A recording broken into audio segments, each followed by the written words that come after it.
is retracing his steps, looking for something. We need to know what it is. Someone made me what I am. And I'm gonna find him. Who's Vosen? He trained you. He was with you from the beginning. He knows who you are. They're not gonna let you go. They need to bring you home in a body bag. Someone started all of this, and I'm gonna find them. From London to Morocco to New York City, the Bourne Ultimatum is a high-octane ride that spans the globe. The thing that I love about the Bourne movies is that I want to know who Jason Bourne really is, and that's what keeps me intrigued through these films.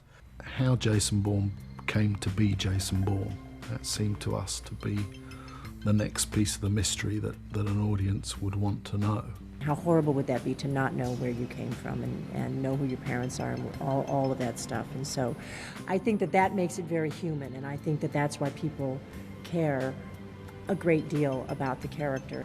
Daniel said the training was experimental. Behavior modification.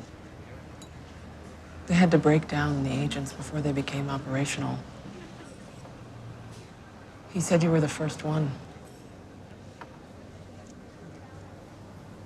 Why are you helping me? It was difficult for me.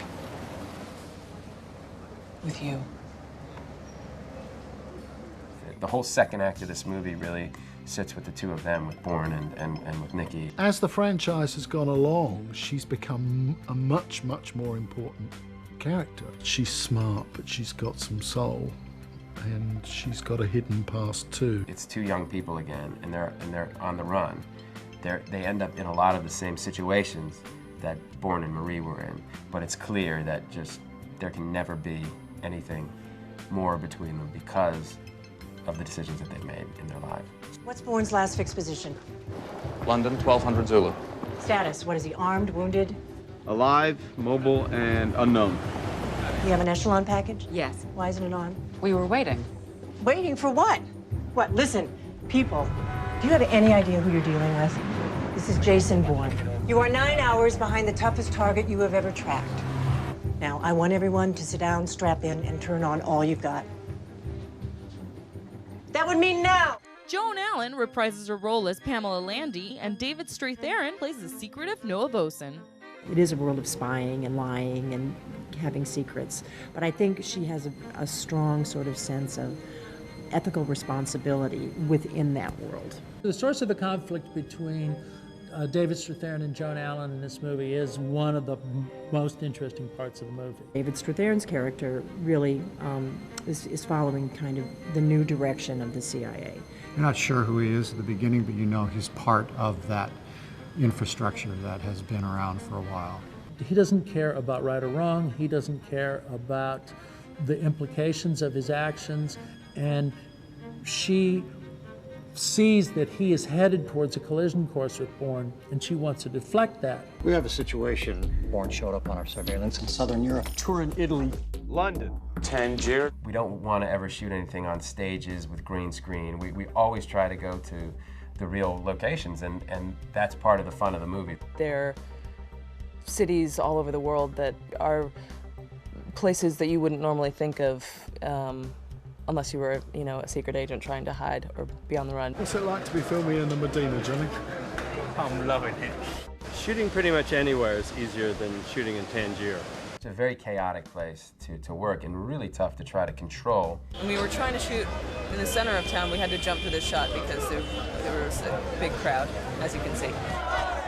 The hard part for us is just trying to get in there and shoot in these actual places because people are going about their daily lives, and we attract a lot of attention when a bunch of trucks pull up and everyone jumps out with all this equipment. Shooting in Tangier was I hope it was the most difficult thing we have to do in the movie.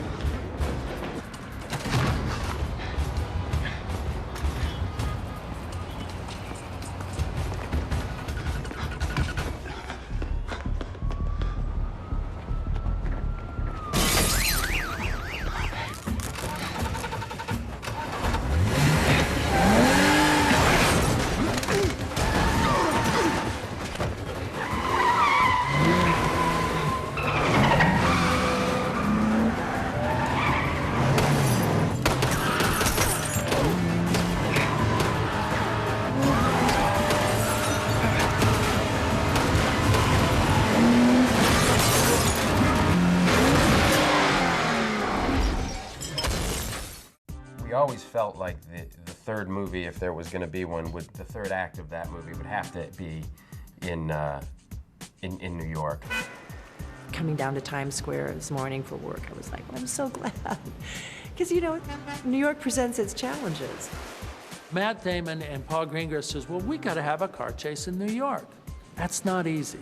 It's not easy at all. New York is not a place where people do car chases. New York is one of the busiest, most complicated, most expensive environments to shoot in the world. I need that phone. I need it yesterday. Trace is confirmed and valid. He's within 1,000 yards of this building. Paul Greengrass returns to direct the final installment of the Bourne series. I like Greengrass as a filmmaker because his films are authentic and he wants that kind of real, kind of documentary feel to it, like this is really happening right now. He's one of the great directors working today, too, and I mean, I wouldn't have done the movie if he wasn't doing it. I mean, the reason for me to come back as an actor is because I get a phone call from Paul Greengrass who says, I know how to do this. He has our entire playbook. Names, dates, ghost sites, every dirty little secret we have.